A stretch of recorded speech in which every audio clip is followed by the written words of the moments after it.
నాగార్జున గారు చెప్పండి, ఓవరాల్గా రావణ్ ఇష్యూలో కానీ ఆ తర్వాత జరుగుతున్న తీరు కానీ పోలీస్ స్టేషన్ల మీద దాడి ఈ అంశాల మీద మీ విశ్లేషణ. ముందుగా మొదటి నుంచి కూడా నేను చెప్తున్నానంటే 2024 జూన్ 4వ తేదీన తెలుగుదేశం పార్టీ కూటమి ప్రభుత్వం అధికారంలోకి వస్తే జూన్ 5వ తేదీ 2024న విజయవాడ నోవాటల్లో నా పైన దాడి చేశారండి. ఆ రోజు నుంచి ఈ రోజు దాకా నేను చెబుతుంది ఏంటంటే ఆంధ్రప్రదేశ్ రాష్ట్రంలో ఒక అప్రకటిత ఎమర్జెన్సీ అనేది నడుస్తుంది. ఈ రాష్ట్రంలో మానవ హక్కులు కానీ ప్రాథమిక హక్కులు కానీ లేవు. ఇంకా ఎంత దారుణమైనటువంటి పరిస్థితి నెలకొనిందంటే గౌరవ న్యాయస్థానం హైకోర్టు ఎప్పుడైనా సంక్రాంతి సెలవులకో వేసవి సెలవులు కానీ ఇచ్చారా? ఇక ఆంధ్రప్రదేశ్ రాష్ట్రంలో ప్రజల సమస్యల మీద గొంతెత్తే మాలాంటి వాళ్ళందరూ అరిచేతిలో గుండెని పట్టుకొని ఏడో బిక్కుమంటూ బతకాలి, లేకపోతే కష్టం. హైకోర్టు సెలవు శనివారం ఆదివారం వచ్చిందా, ఇంకేం లేదు, ఎవడెవరిని అరెస్ట్ చేద్దామా, ఎక్కడెక్కడ చేయాలా, పోలీస్ వ్యవస్థని ఒక ప్రైవేట్ సైన్యంగా వాడుకొని చేయాలి. ఈరోజు మనం రావణ్ గురించి మాట్లాడుతున్నాం.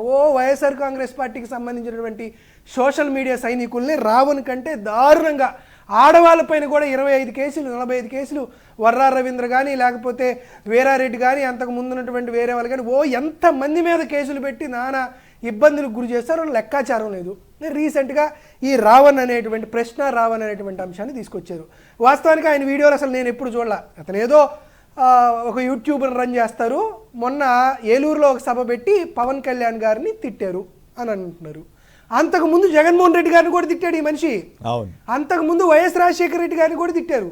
ఎన్నో సందర్భాల్లో వైఎస్ఆర్ కాంగ్రెస్ పార్టీ నేతల్ని కూడా వారికి సంబంధించినటువంటి మా ప్రభుత్వ విధి విధానాలను కూడా కొన్నిసార్లు శృతి మించి ఇతను కూడా విమర్శలు చేశారు. అయితే వైఎస్ఆర్ కాంగ్రెస్ పార్టీ అవి ఈ విధమైనటువంటి యాక్షన్ చేయలేదే.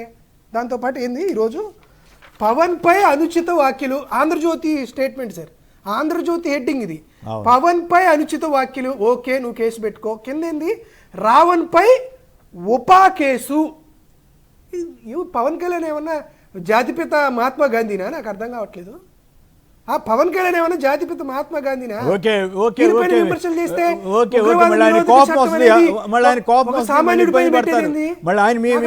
కాదు నాగార్జున కొంచెం జాగ్రత్తగా ఉండండి. మళ్ళీ ఆయనకి కోపం వచ్చిందంటే ఆయనకి ఆధ్యాత్మిక దీంట్లో ఉన్నా కూడా ఆయన ఇట్లాంటి కేసులు పెట్టిస్తున్నారంటే మరి సమాజం ఎటువైపు పోతుందనే ఇది ఉంటుంది. కాస్త కంట్రోల్డ్గానే మాట్లాడండి.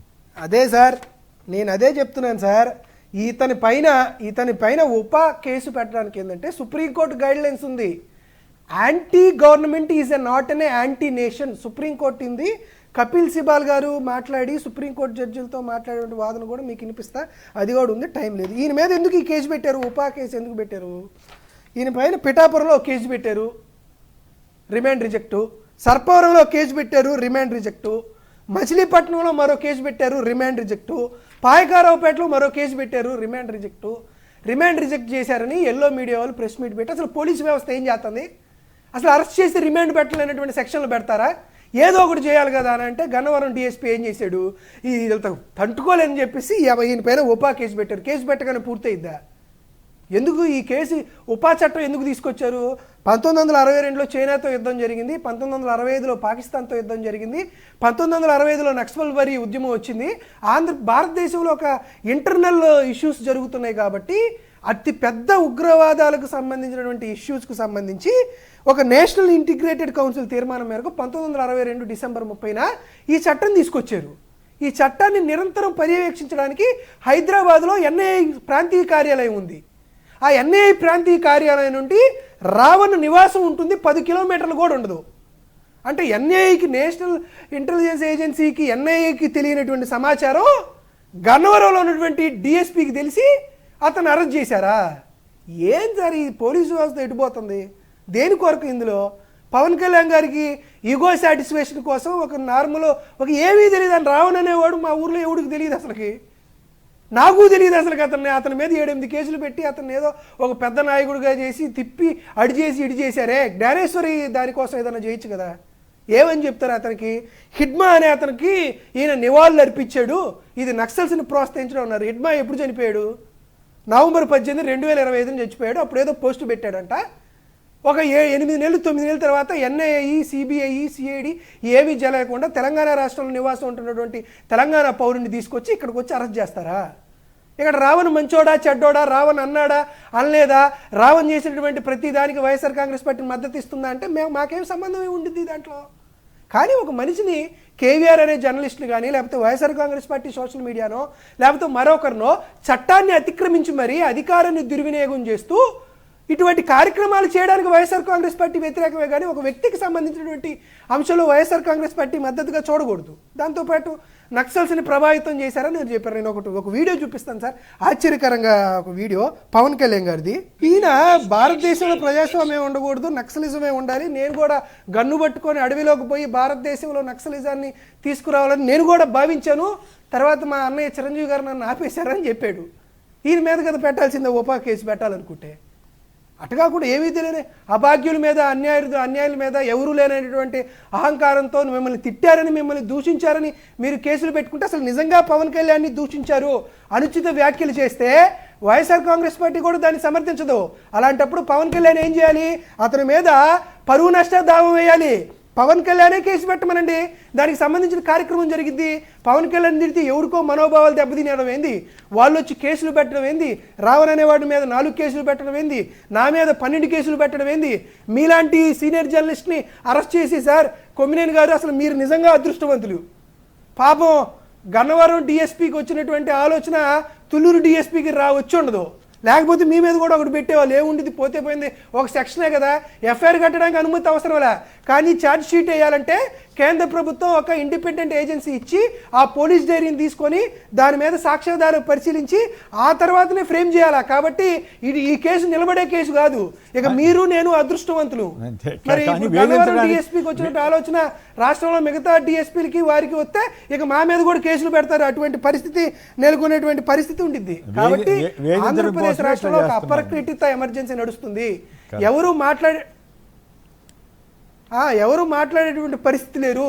ఈ ప్రక్రియ కొనసాగుతూనే ఉంటుంది. కాబట్టి మేము తెలుగుదేశం పార్టీకి కానీ చంద్రబాబు నాయుడు గారికి కానీ లేకపోతే పవన్ కళ్యాణ్ గారికి కానీ డూప్లికేట్ సీఎంగా ఉన్నటువంటి నారా లోకేష్ గారికి కానీ చెప్పేది ఏంటంటే, మీరు ఎన్ని కేసులన్నా పెట్టుకోండి, మీరు ఎన్ని రకాల సెక్షన్లు పెట్టుకోండి, కావాలంటే డూప్లికేట్ అన్న పదం కరెక్ట్ కాదు, షాడో అనో లేకపోతే కీలక ముఖ్యమంత్రి పరోక్షంగా ముఖ్యమంత్రి బాధ్యతలను అట్లా చెప్పండి తప్ప డూప్లికేట్ అంటే మళ్ళీ అది తప్పు పదం వద్దు. ఎందుకంటే ఇవాళ రేపు మనం నేను మనం ఏ ప్రాంతానికి వెళ్ళినా కూడా చాలామంది రాజకీయాలు చర్చిస్తుంటారు, ఫ్రీగా అన్ని పార్టీల వాళ్ళు ఫ్రీగా మాట్లాడేవాళ్ళం. అలాంటిది ఇప్పుడు నేను వద్దురా బాబు రాజకీయాలు వద్దురా బాబు అని చెప్పాల్సిన పరిస్థితికి ఆంధ్రప్రదేశ్ వెళ్ళింది. అది బాధాకరం.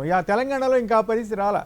ఆంధ్రప్రదేశ్లో చంద్రబాబు గారి నాయకత్వంలో స్వేచ్ఛగా ప్రజలు మాట్లాడుకునే పరిస్థితి, రాజకీయాల గురించి అన్ని పార్టీల కూర్చుని మాట్లాడుకునే పరిస్థితి లేకుండా చేయడం అనేది అత్యంత దురదృష్టకరం. గత 5 ఏళ్లలో అప్పుడు జగన్ గారి పాలనలో సైతం నాతో చాలామంది తెలుగుదేశం మిత్రులు చర్చించేవారు, లేదు తగాదా పడేవాళ్ళు, ఏదైనా జరిగేది. కానీ ఇప్పుడు అసలు మాట్లాడాలంటేనే భయపడే పరిస్థితి తీసుకురావటం చాలా దురదృష్టం. నాగార్జున గారు. కొమ్మినేని గారు, మీరు చెప్పినటువంటి మాటలు వాస్తవమే. మీరు నా యొక్క శ్రేయస్సుని నాకు నష్టం చేయకూడదని మీరు ఇచ్చారు. కానీ తెలుగుదేశం పార్టీ వాళ్ళు నాగార్జున యాదవ్ని అరెస్టు చేయాలనో లేకపోతే రామ్నాథ్ బాబు గారిని అరెస్ట్ చేయాలంటే కాదేది కవితకి అనర్హం లాగా, కాదేది చట్టాలకు అనర్హం, ఎవరిని ఏదన్నా చేయొచ్చు. కానీ ఒకటి రావణ్ కేసు అయినా మరొకటైనా భారతీయుడిగా ప్రజాస్వామ్య బద్ధతుడిగా వైఎస్ఆర్ కాంగ్రెస్ పార్టీ అధికార ప్రతినిధిగా మేము ఎప్పుడూ భారతదేశ సమగ్రతకి, భారతదేశ ఔన్నత్యానికి, భారతదేశం యొక్క సమిష్టి కోసం వైఎస్ఆర్ కాంగ్రెస్ పార్టీ కానీ వ్యక్తిగతంగా మేము కానీ మనందరం సమిష్టిగా ముందుకు పోయేటువంటి కార్యక్రమాలు చేసేవాళ్ళం. అయితే దురదృష్టవశాత్తు ఈ ప్రభుత్వం ఏ కేసులు పెట్టినా కూడా ఇది జరగట్లేదనే ఉద్దేశంతో కాన్స్టిట్యూషన్ని బైపాస్ చేసి మరి ఈ రాష్ట్రంలో ఉండేటువంటి తనకి ఎదురుగా మాట్లాడేటువంటి గొంతులన్నీ మూసేటువంటి ఒక కుట్రకోణం ఆంధ్రప్రదేశ్ రాష్ట్రంలో జరుగుతుంది. కాబట్టి సరే, ఈ ప్రజాస్వామ్యాన్ని బతికించడం కోసం 6 నూరైనా అగ్రహారం బీడైనా భూమి బద్దలైనా ఇటు పొద్దు అటు పొడిచినా ఖచ్చితంగా ప్రజాస్వామ్యయుతంగా వైఎస్ఆర్ కాంగ్రెస్ పార్టీ దీనికోసం ఉద్యమిస్తుంది. కాబట్టి ఇటువంటి తప్పుడు కేసులు మానుకోవాలని పోలీసు వ్యవస్థకి వైఎస్ఆర్ కాంగ్రెస్ పార్టీ సూచిస్తుంది. టైం కూడా తక్కువ ఉన్నట్లుంది. ఎముకలు బూడిద ఎలా వచ్చాయి? 2 నెలల తర్వాత ప్రభుత్వ పెద్దల ఆదేశం, పోలీసు పెద్దల పన్నాగం అంటూ ఒక కథనం వచ్చింది. దీని మీద సంక్షిప్తంగా మీరు ఏం చెప్తారు? అలాగే జగన్ గారి వ్యాఖ్యలు ఇప్పటికైనా పట్టించుకుంటారా క్రాంతి ఇష్యూలో కానీ ఆయన వెళ్ళిన తర్వాత కానీ పోలీసులు చర్య తీసుకోవట్లేదు. అయినా మళ్ళీ వార్తలు వస్తూనే ఉన్నాయి, ఎవరో ఆత్మహత్యాయత్నం చేశారట, పోలీసు భయంతో ఆత్మహత్యాయత్నం అట, ప్రశ్నించే జర్నలిస్టులపై కక్ష సాధింపు చర్యలని బొత్స గారు వీళ్ళంతా కూడా విమర్శిస్తున్నారు. So Pawan freedom of speech comment మీద నెట్టింట కామెంట్లు వెలువ. సో ఈ భూమికలు గొడవ ఏంటి రామ్నాథ్ గారు, అది ఎట్ట సాధ్యం అవుతుంది? వర్షాలు వస్తాయి, గాలి వస్తుంది, ఇవన్నీ కూడా. ఆ లైన్ మారిపోయింది, ఆ లైన్ ఆల్రెడీ మార్చేశారు. ఇదేదో ఈజీగా ఉంది అని పెట్టినట్టున్నారు కానీ చెప్పినట్టున్నారు. ఆ తర్వాత మళ్ళీ ఈరోజు లేటెస్ట్ వర్షన్ ఏంటంటే అది ఆ బొలికలు అనేటివి అనాథ శవాల్ని దహనం చేసిన తర్వాత ఆధారాల కోసం పోలీస్ స్టేషన్ లో తెచ్చింటారు.